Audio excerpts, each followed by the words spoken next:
अस्सलामु अलैकुम वरहमतुल्लाहि वबरकातुहू। बिस्मिल्लाहिर्रहमानिर्रहीम नहमदुहु व नुसल्ली अला रसूलिहिल करीम अम्मा बाद। मोहतरम भाइयों, बुज़ुर्गों, दोस्तों,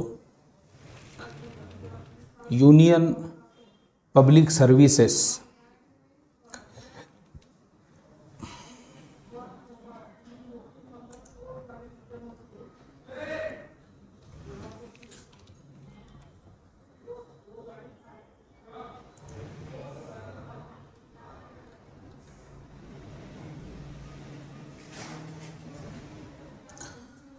अस्सलामु अलैकुम वरहमतुल्लाहि वबरकातुहू।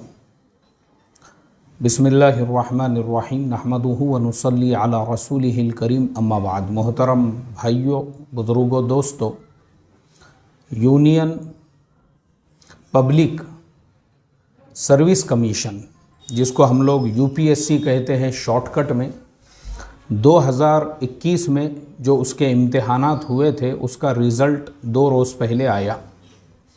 तमाम बच्चे, चाहे वो हिंदू हो, क्रिश्चियन हो, सिख हो, ईसाई हो, हमारे देश के तमाम बच्चे जिन्होंने उस इम्तिहान में कामयाबी हासिल की है, मैं मेरी तरफ से आप लोगों को आपके ब्राइटफुल फ्यूचर के लिए गुड विशेस देता हूँ। इसी तरह से उस पूरे फिगर के अंदर हमारे मुस्लिम कौम के, मुस्लिम समाज के भी 22 स्टूडेंट्स ने कामयाबी हासिल की, जो खुशी की बात है अल्हम्दुलिल्लाह।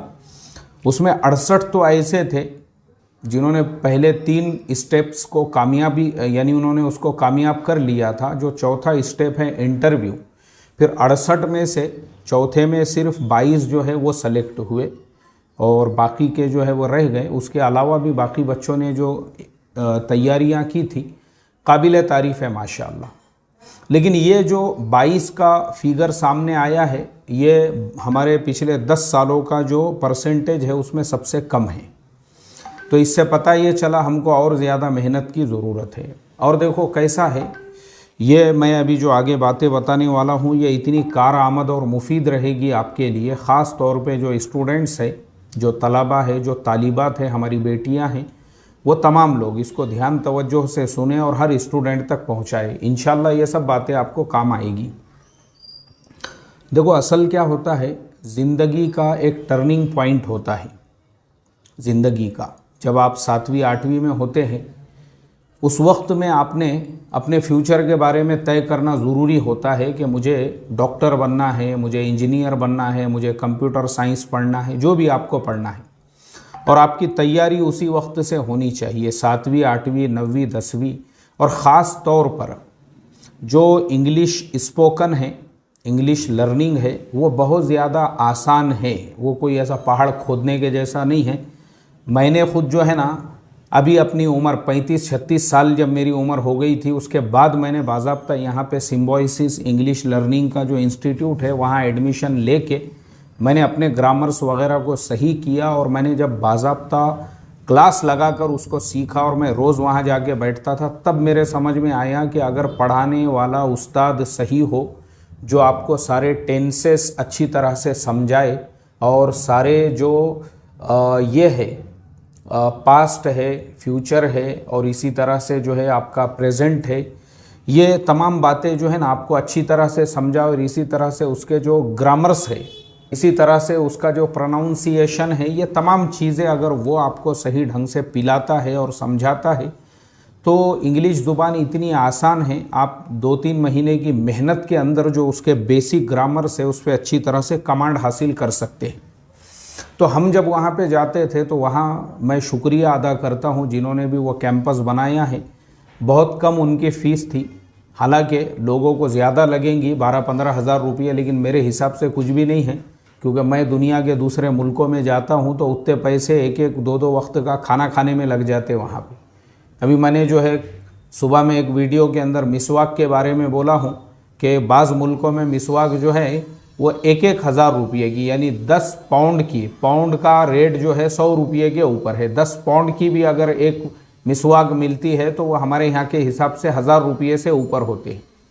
लेकिन हमारा प्रॉब्लम कैसा है, हम अपनी झोपड़पट्टी से, अपने गाँव से, अपने खेड़े से, अपने चबूतरे, अपने वट्टे, अपना वही तो हमने दुनिया देखे नहीं ना, तो इसके लिए हमको बाहर की कीमतें भी नहीं मालूम है कि यही एक पानी की बोतल बाज़ मुल्कों में 500 रुपये की मिलती है और आप वहाँ पे रास्ते से चलते हुए पानी नहीं पी सकते हैं, आपको ख़रीदना ही होगा। यूएई में भी आप चले जाओ तो 2 दिरहम यानी 40 रुपये की एक बोतल आती है। मैं समझता हूँ उससे सस्ता तो वहाँ पेट्रोल मिलता होगा। बिस्मिल्लाहिर्रहमान। तो प्रॉब्लम ऐसा है ना, हम अपने दायरे से कभी निकले नहीं। इसीलिए हमारे यहाँ के हाजी भी जब जाते हैं तो वो चाय का रेट पूछते फिरते रहते हैं, कितने में है रे? बोले चाय, बाप रे 4 रियाल में। 4 कितने हो रहे रे? बोले अपने इंडिया के 80 रुपये। अरे बाप रे, बोले 80 रुपये में तो अपना आधा महल्ला चाय पीता। वहाँ पे अगर 3 लीटर दूध और आधा किलो शक्कर और 2 पत्ती के पुड़े लेकर आए तो ये हमारी इंडियन सोच है, क्योंकि दुनिया देखे नहीं हमने। तो इसके लिए जो है ना, हम लोगों को ऐसा लगता है कि ये बहुत महंगा है। महंगा नहीं है भाई, वो 12-15 हज़ार रुपये की जो फ़ीस है कोई कीमत नहीं है उसकी। लेकिन आपको जो मिलता है वहाँ पे वो पूरा आपको इन्वायरमेंट देते हैं, माहौल देते हैं और हर तरह से आपके ऊपर मेहनत करते हैं। आपको भी अपने अंदर कॉन्फिडेंस आता है। तो हमारे जो बच्चे हैं जो 7वीं 8वीं 9वीं में पढ़ रहे हैं, अब मैं आपको बताता हूँ आज के ज़माने में यूट्यूब के ऊपर और बहुत सारे ऑनलाइन जो है ऐसे सिखाने वाले हैं। तो आपका जो 10वीं से पहले ही इंग्लिश पे अच्छी तरह से कमांड होना चाहिए। कमांड ऐसी इंग्लिश में आपकी मजबूत पकड़ होना चाहिए, क्योंकि आगे का जो फ्यूचर आपका रहेगा वो जितना आपका इंग्लिश अच्छा रहेगा आगे की चीज़ें आपको समझ में आएंगी। आपको साइंस समझना है, पहले इंग्लिश आएगा तो साइंस समझोगे। अब इंग्लिश के ही ग्रामर्स नहीं पता आपको तो क्या साइंस आप फतरे फोड़ेंगे वहाँ पे, साइंस के, फिज़िक्स के, मैथ्स के। तो ये प्रॉब्लम है हमारा।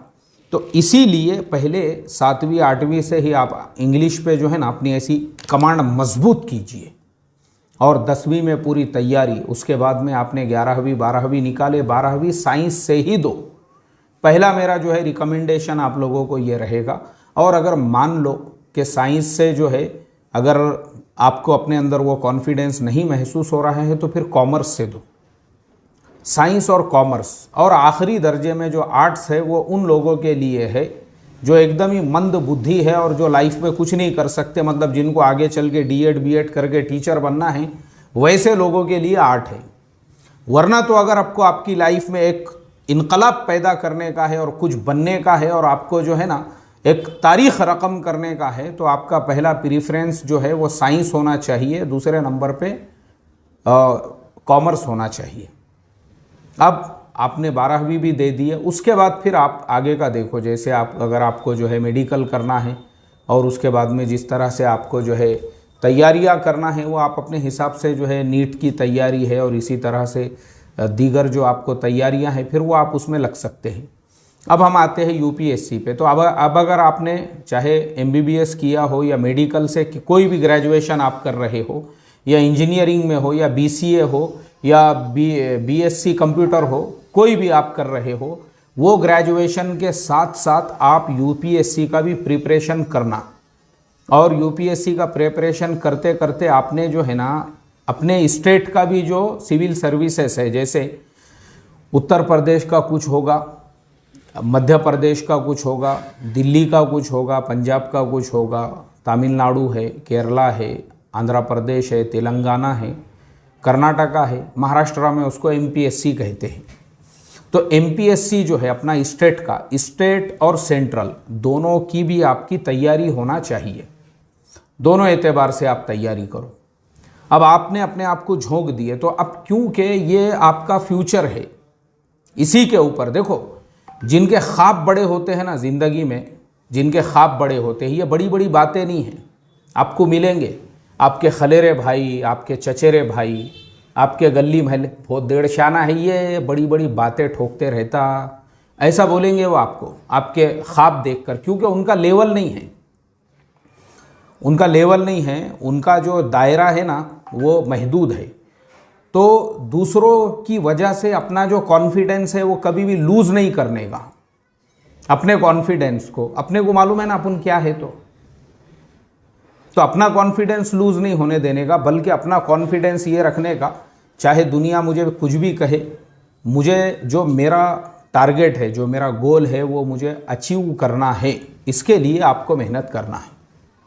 इसके लिए दूसरों को नहीं देखने का, दूसरे क्या कर रहे हैं, क्योंकि लाइफ में अक्सर वो लोग फेल हो जाते हैं जो किसी से अपना मुकाबला कराते हैं, किसी के साथ अपना कंपटीशन कराते हैं, या दूसरों से कि वो क्या कर रहा है तो मैं भी वो करूँगा, या दूसरे का बेटा क्या कर रहा है। ये नहीं, ये आपके फेल होने का पहला स्टेप है। अगर आपको सक्सेस होना है तो आपका दिल क्या बोल रहा है वो करो। जैसे मैं आपको मिसालें देते रहता हूँ मेरी अपनी भी लाइफ और ज़िंदगी के, मैंने कभी इस चीज़ की परवाह नहीं किया कि लोग क्या कहते हैं, मैं हमेशा वो करता हूँ मेरा दिल क्या कहता है। अगर कुरान हदीस और मेरी शरीयत ने मुझे उसकी इजाज़त दी है, I don't care what people saying about it, लोग इसके बारे में क्या कहेंगे, आई डोंट केयर, मुझे उसकी कोई परवाह नहीं है। मैं बगैर इस तरीके के कपड़े पहन रहा हूँ मेरी मर्ज़ी के लिए, मुझे मालूम है कहाँ पे कैसे कपड़े पहनना है। मेरे पास में भी है भारी भारी कोट है, मेरे पास में भी 40-45 हज़ार के, 5-5 हज़ार की टाइज है मेरे पास में भी, लेकिन उसकी जगह है पहनने की। वुडलैंड के 20-20 हज़ार के शूज़ है मेरे पास में भी, लेकिन उसकी जगह है, वो कहाँ पहनना है कहाँ नहीं पहनना है। तो आपका अपने ऊपर कंट्रोल होना चाहिए, आपको डिसाइड करना है कि आपको करना क्या है अपनी लाइफ के अंदर।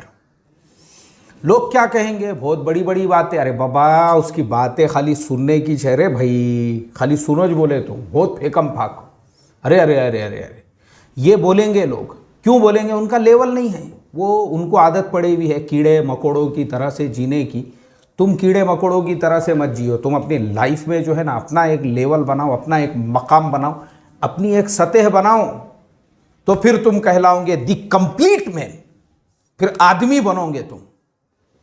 और नहीं तो वही फिर जैसे दूसरे जी रहे हैं मेंढियों की तरह से और बोकुड़ बकरियों की तरह से और कीड़े मकोड़ों की तरह से और गटर में रेंगने वाले सुअरों की तरह से, तो फिर तुम भी उन्हीं की रेंज में आ जाओगे, मुंडी झुका के मेंढियों की तरह से तुम भी जीने वाले बन जाओगे। अगर तुम्हारे अपने अंदर अगर आग नहीं लगी हुई है और तुमने अपने फ्यूचर को लेके सीरियसनेस नहीं किया हुआ है, तो मुझे क्या करना है वो मुझे डिसाइड करना है, मुझे क्या पहनना है वो मुझे डिसाइड करना है, मुझे कुछ लेवल का एजुकेशन हासिल करना है वो मुझे डिसाइड करना है, तो फिर आप अपनी लाइफ के अंदर कुछ बन सकते हो, कुछ चेंज, कुछ परिवर्तन ला सकते हो।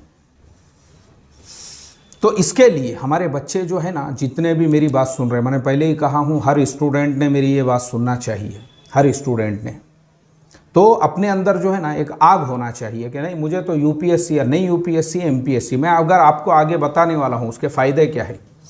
अब इसमें क्या होगा, कुछ लोग आपके रास्ते की रुकावट बनेंगे, कुछ लोग जो जैसा मैंने बताया ना डीमोटिवेट करने वाले या हिम्मत तोड़ने वाले, अब बड़ी बड़ी बातें कायकू कर रहा रे बाबा, अरे अपना दायरा कितना है, ऐसा बोलेंगे आपको। मैं अपने पहचान वालों में ऐसे बच्चों को जानता हूं जिन्होंने 12वीं साइंस से 90-95% लिया था, आज पंक्चर जोड़ रहे हैं। वो पंक्चर क्यों, गाइडलाइन नहीं मिला उनको, सही गाइडेंस करने वाले नहीं। क्योंकि हमारे माँ बाप भी ऐसे हैं बेचारे, उनको सुबह में गोश्त तोस चाहिए, दोपहर में गोश्त, और रात को ले रप्पी कंदे शप्पी दबा के जो है बेहोश। माँ बाप भी ऐसे हैं हमारे ज़माने, कुछ लेना देना नहीं उनको बच्चे क्या कर रहे। तो मैं खुद ऐसे बच्चों को जानता हूँ जो आज बड़ी बड़ी कंपनियों के अंदर मैनेजर के पोस्ट पे है, जिनकी तनख्वाहें 3-4.5 लाख रुपये है। उनके माँ बाप ने खुद उनको बोले थे बचपनों के, यानी उन्होंने जब कहा माँ बाप से अरे सपोर्ट करो हमको एजुकेशन, कोई सपोर्ट वपोर्ट नहीं है, क्या करने का है तुमको खुद करने का है, नहीं तो भैंसा रेडी है, देखो दावन के अंदर बंधे हुए, भैंसा निकालो और चलो खेत में, अपना खानदानी धंधा ये है, ज़्यादा बड़ी बड़ी बातें नहीं। तो बाज़ औक़ात ऐसा होगा आपके खुद माँ बाप आपको डीमोटिवेट करेंगे। तो ऐसे वक्त में किसका काम है, चचा का काम है, ताया का काम है, नाना का काम है, दादा का काम है, इन लोगों का काम है कि अगर अपना पोतरा, अपना नवासा, अपना भतीजा, अपना भांजा जो है वो अगर एजुकेशन में आगे बढ़ रहा है उसको सपोर्ट करे, उसको आगे बढ़ाए। वरना मैं बता रहा हूँ ना आपको, साइंस से 95% लेने वाला आज पंक्चर जोड़ रहा है, पंक्चर। अल्लाह हिफाजत फरमाए, हमने कौम को ऐसे बर्बाद किया क्योंकि हमारे पास में मोटिवेट करने वाले जो हिम्मतें तोड़ेंगे, मजाक उड़ाएंगे, पागल हो गया बोले ये, सरक गया बोले ये। मैं जब शुरू में शेयर मार्केट की बातें करता था ना, तो मेरे अपने रिश्तेदार में कुछ लोग ऐसे हैं, उनके कुछ उस वक्त में बड़े बड़े कारोबार हुआ करते थे। ये बात और है कि आज वो खुद जवारी बाजरी के मोहताज है, और मैंने ऐसी बुराई नहीं बयान करना चाहिए, मगर मैं आपको इसलिए बोल रहा हूँ, जब उस ज़माने के अंदर मैं ये सब बातें करता था ना, लोग बोलते थे पागल हो गया, बोले यार ये अपने लेवल की चीज़ें थोड़ी सी, क्योंकि उन्होंने पूरी ज़िंदगी कांदे बटाटे के गाड़े देखे हुए हैं, बाज़ारों में दुकानें देखी हुई है, उनको कहाँ ये उन्होंने ऑटो रिक्शा, पंक्चर की दुकान, भंगार का गाड़ा, ये सब चीज़ें जिन्होंने ज़िंदगी भर में देखी हुई है, उनको कहाँ समझ में आने वाली है। ये और बात है कि आज उसी शेयर मार्केट से जो है अल्लाह के फजल व करम से कमा कमा के थक गया मैं, तो मैं जब मेरे दिल में आया तो मैं एक आधा ट्रेड करता, नहीं तो फिर मैं सोचता भाई ये पैसे कमा के अपने को करने का क्या है। अल्लाह ने वैसी ग्रिप, वैसी पकड़ दिया। तो आपको भी बोलेंगे ऐसे लोग, बड़ी बड़ी बातें कर रहा बाबा, आपने कलेक्टर बनने का बोलते इसको, यूपीएससी करने का, एमपीएससी, ऐसे डीमोटिवेट करने वाले बहुत नमूने मिलेंगे आपको। लेकिन अपन ने डीमोटिवेट नहीं होने का, अपने ज़िंदगी में आग लगी हुई होना चाहिए, मुझे करना है तो मैं यूपीएससी ही करूँगा। उससे पहले क्या करने का, कोई भी एक आधा ग्रेजुएशन करके छोटी मोटी जॉब कर लेने का, ताकि आपके इनकम का रिसोर्स हो और फिर उसके साथ साथ आप अपनी पढ़ाई कर सको, क्योंकि यूपीएससी को बहुत पैसे लगते हैं। तो पहले अपन ने अपना कुछ शुरू कर देने का, जैसा बीसीए किए तो आप जो है किसी कंपनी में सॉफ्टवेयर का काम कर सकते हो, इसी तरह से कोई भी ग्रेजुएशन करके ताकि आपकी ज़रूरियात आप अपने तौर पे पूरा कर सको, और फिर यूपीएससी के लिए झोंकने का अपने आप को। अपनी यानी जो दायरा है ना उसको महदूद नहीं रखने का। अभी जैसे महदूद किसे कहते हैं, जैसे मैंने वो बताया ना 95% वाला आज पंक्चर बना रहा, इसलिए क्योंकि उसको मशवरा देने वालों ने ये दिए थे, डीएड कर ले, बोले तू डीएड कर ले, डीएड टीचर अपने पहचानत के है, एरिया के जो एमएलए साहब है ना पहचानत के है, उनके स्कूल में लगा देंगे बोले तेरे को टीचर बोल के। यानी हमारी मिसाल ऐसी है कि एक बच्चा जो है ना उसके अंदर ऐसी सलाहियत है, वो रेल के इंजन के जैसी सलाहियत है, वो 80 मालगाड़ी के डब्बों की ट्रेन लेके जो है दौड़ सकता है। तो हमने क्या किए, उसके पीछे जो है बैलगाड़ी बांध दी है। बैलगाड़ी ये ऐसा ही है, उसकी कैपेसिटी है 80 मालगाड़ी के डब्बे खींचने की, लेकिन तुमने उसके पीछे बैलगाड़ी बांधे वो इंजन के, ले रहे बोले चल लेके अब इसको। ये बहुत सारे बच्चों के साथ में होता है। ख्वाहिशें इतनी महदूद होती है हमारी, इसीलिए हमारी कौम के बहुत से बच्चों को हमने बर्बाद कर दी। अल्लाह हिफाजत फरमाए। तो आप जो है, आपको लोग ऐसा बोलेंगे, अरे ये करके ये कर दे, वो कर दे, तो अपने आप को कभी भी आप कम मत समझो। मैंने जैसा बताया ना 7वीं 8वीं 10वीं से आपका गोल बड़ा होना चाहिए, आपका मकसद बड़ा होना चाहिए, आपका एम बड़ा होना चाहिए, आपने बड़ा सोचना चाहिए। ये तो वो आपका जो है ना, तू ही नादा चंद कलियों पर क़िनाअत कर गया, वरना गुलशन में इलाजे तंगी दामा भी है। वो अपनी मंजिल नहीं है वो।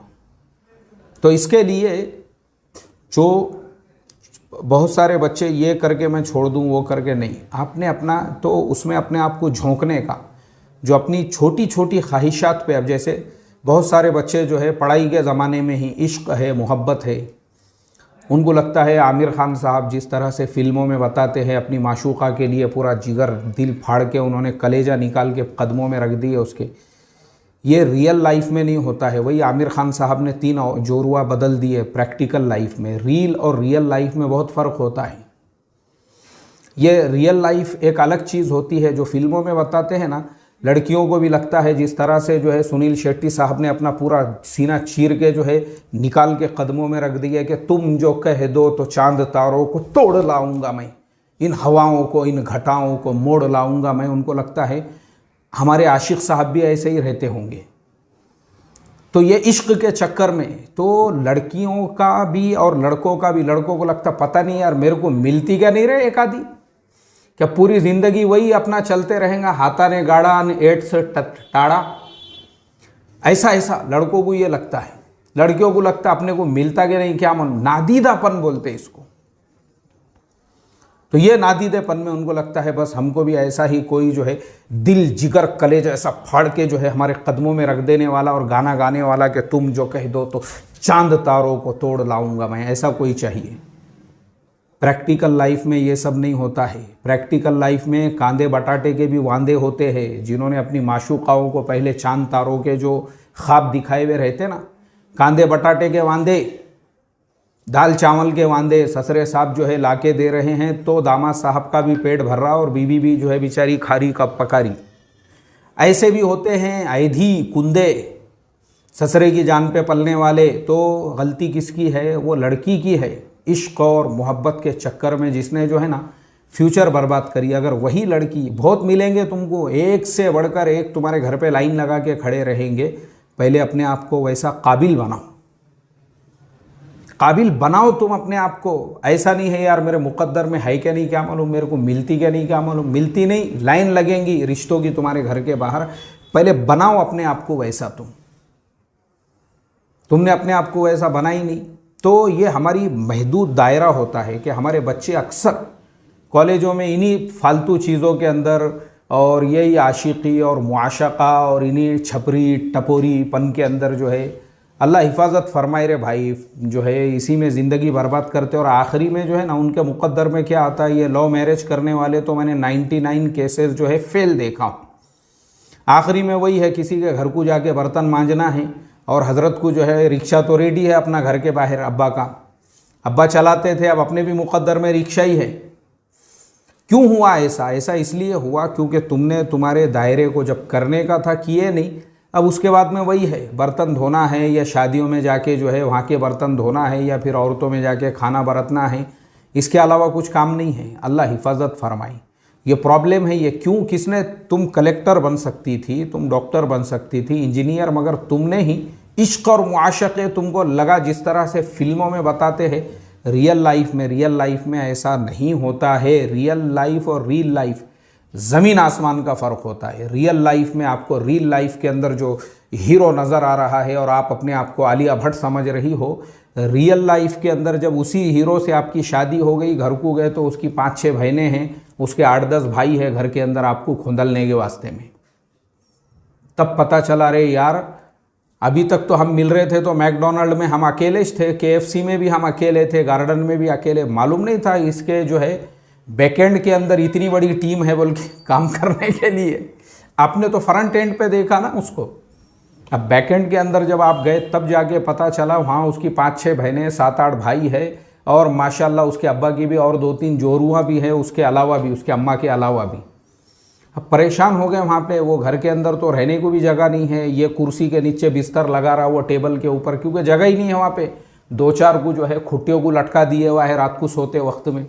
मालूम ही वहाँ उसका प्राइवेट अपना रूम भी नहीं है, 1-2 फ्रिज के अंदर घुसेड़ दिए हुए हैं भाई बहन, इस तरह से, क्योंकि जगह ही नहीं है वहाँ पे। तब रियल लाइफ जो है पता चल रही है, अरे बाप रे यहाँ तो ये सब क्यों हुआ?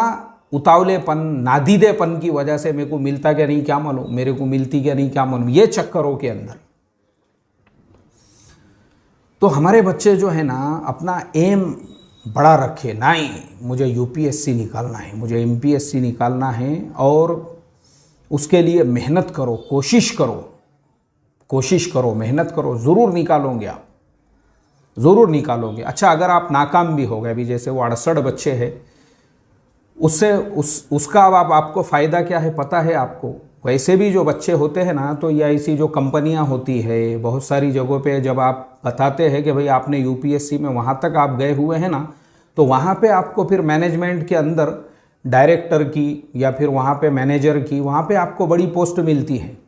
उसका नुकसान नहीं होता, उसका फ़ायदा ही होता है आपको। अगर आप बाहर मुल्कों में भी अप्लाई करते हो जॉब के लिए, बहुत अपॉर्चुनिटीज़ है। मतलब ये है कि आपको दोनों तरफ से फ़ायदा है उसमें। कामयाब हो गए तो आप गवर्नमेंट सर्वेंट बन गए, कामयाब हो गए तो आप IAS आप जो है कलेक्टर बन गए, कामयाब हो गए तो आप जो है माशाल्लाह अच्छी पोस्ट आपको गवर्नमेंट विभाग में मिली। और नहीं अगर कामयाब हुए तो भी आपको प्राइवेट सेक्टर में भी क्लास 1 की पोस्ट के लिए स्कोप है आपके लिए। और एक और नौजवान का मैं देख रहा था, 10 मरतबा वो फेल हुआ, मैं उस पर एक अलग से सबक दूंगा। उसके बाद भी उसने हिम्मत नहीं हारा, 10 मरतबा के बाद में भी, उस पर मैं आने वाला हूँ। लेकिन ये आज के सबक में नहीं, अगला मैं एक मुस्तकिल सिर्फ उसी के ऊपर बनाने वाला हूँ कि ऐसे भी लोग हैं, हिम्मत नहीं हारे उन्होंने। तो आप भी हिम्मत नहीं हारने का, अपनी मेहनत, अपनी जद्दोजहद, अपनी लगन, अपनी कोशिश करते रहने का।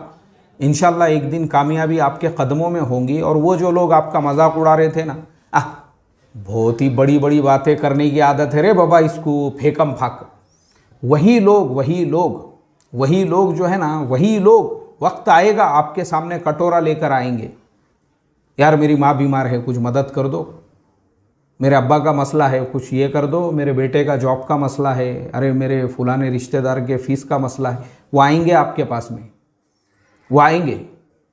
तो इसके लिए जो है ना, अपन ने अपने आप को कभी भी अपने कॉन्फिडेंस को लूज़ नहीं करना। मैंने जैसे बताया, बहुत मिलेंगे डीमोटिवेट करने वाले, आपको डीमोटिवेट नहीं होना है। हमारे 22 बच्चे आए हैं, हमको जो है अगले साल हमारे 44 बच्चे आना चाहिए। मेहनत करने का, और मैंने बताया फेल भी हो गए तो भी ना उम्मीद नहीं होने का। आपको प्राइवेट सेक्टर में क्लास 1 की पोस्ट जो है आपका इंतज़ार कर रही है वहाँ पर मैनेजमेंट के अंदर। तो पढ़ाई पे ध्यान देने का। अब आखिरी जो चीज़ है, मैं देखता हूँ हमारे बहुत सारे जो पढ़ने वाले ऐसे जो बच्चे हैं, सोशल मीडिया पे आजकल जो मसले मसाइल चलते हैं मुल्क के अंदर, ये आपका टॉपिक नहीं है। ये चीज़ लिख के रखो मेरी, सोशल मीडिया पे बिल्कुल भी ये आपका टॉपिक ही नहीं है। आपने ये टॉपिक के लाइन से सोशल मीडिया पे पोस्ट और ये और ध्यान देना, पहले तो व्हाट्सएप के सारे ग्रुप छोड़ दो आप। ये मेरा पहला मशवरा है आपको। जो आपके एजुकेशनल लाइन से है उसी में रहो, या जो जॉब्स वगैरह के लाइन के है। बाकी जो फालतू ग्रुप है, आपके महल्ले का ग्रुप, खुपस खेड़ा ग्रुप, और जो है फुलानी वाड़ी ग्रुप, और जो है ये ग्रुप और वो ग्रुप, जो है ऐसे ग्रुप बने हुए हैं ना, फ़ौरन छोड़ दो उसको। जो आपका एजुकेशनल ग्रुप होंगे जिसमें एजुकेशनल मटेरियल वगैरह आता होगा, या जो जॉब्स के लाइन के ग्रुप है, ठीक है। वरना आप ऐसे लोगों के, जैसा मैंने बताया ना, कीड़े मकोड़े, गटर के नाले में चरने वाले सूअर, ऐसों की सोहबत में अगर आप रहोगे ना, तो अल्लाह हिफाजत फरमाए फिर आपकी, यानी वो आपको भी अपने रंग में रंगा देंगे। तो इसके लिए ये चीज़ों से दूर रखो अपने आप को। ये आपकी लाइन नहीं है। मेरा हकीकी मामूजाद भाई है, MBBS के फाइनल ईयर में है। उसने भी जो है ना 2-3 मरतबा नीट का एग्ज़ाम दिया, लेकिन कामयाब नहीं हो रहा था। तो उसकी वालिदा ने उसका, हमारे यानी मुमानी जान ने हमारे, उसका मोबाइल वगैरह सब लेके रख दिए और कहा कि पूरा फोकस। तो उसने जो है ना 6 महीने तक मोबाइल को हाथ ही नहीं लगाया। 6 महीने तक पूरा ध्यान दिया अपने नीट पे, और माशाअल्लाह आला नंबरात से कामयाबी हासिल किया। गवर्नमेंट की तरफ से उसको फ्री सीट मिली। तो आपको सेक्रीफाइस करना पड़ेगा। ये मोबाइल, ये दोस्ता, ये लतीफ़े, ये जो है सोशल मीडिया, अपने को कुछ ये अपना काम ही नहीं है। देखो, ये चीज़ों में पढ़ के जो है ना आप अपनी लाइफ बर्बाद करोगे। जैसे वो कश्मीरी नौजवान जो पाकिस्तान ने क्रिकेट मैच जीता भारत के साथ वर्ल्ड कप में, तो उसका सेलिब्रेशन सोशल मीडिया पे, उनके माँ बाप ने कश्मीर से उनको जो है अलीगढ़ पढ़ने के लिए भेजे थे, उठा के पुलिस ने जेल में डाल दी। आज 1 साल से वो जेल की सलाखों के पीछे है। कौन जिम्मेदार है उसके लिए? क्या ज़रूरत थी तुमको, क्या खुजली थी तुमको क्रिकेट का सेलिब्रेशन जो है इसके ऊपर करने का? प्रॉब्लम है ये, हमारे बच्चे जो है ना ये सब चीज़ों को समझते नहीं हैं। और नहीं समझने के बाद जो बच्चा कलेक्टर बनने वाला था, जो UPSC कामयाबी करने वाला था, जिसके लिए उसके माँ बाप ने कश्मीर से उसको अलीगढ़ भेजे थे, वही बच्चा आज जेल की सलाखों के पीछे है। तो हमारे जितने भी बच्चे हैं, स्टूडेंट्स हैं, पढ़ने वाले हैं, हमारा काम ही नहीं है करंट टॉपिक्स के ऊपर या जो खबरें चल रही है जो उसके ऊपर हम सोशल मीडिया के ऊपर कुछ भी पोस्ट करें या अपने स्टेटस के ऊपर रखें। आपका पूरा फोकस अपनी तालीम पे होना चाहिए। ये अगर आप करते हो तो कामयाबी आपके कदमों में।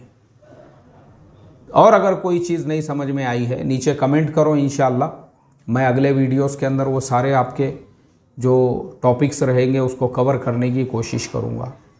अल्लाह ताला हम तमाम को मेहनत करने वाला, ज़िंदगी में कामयाब होने वाला, और जैसे अल्लामा इकबाल ने कहा कि नहीं तेरा नशेमन कसरे सुल्तानी के गुंबद पर, और तू शाही है बसेरा कर पहाड़ों की चट्टानों में, शाहीन के जैसा हमको कलेजा जो है अता फरमाए। परवाज है दोनों की इसी एक फिजा में, करगस का जहां और है शाही का जहां और।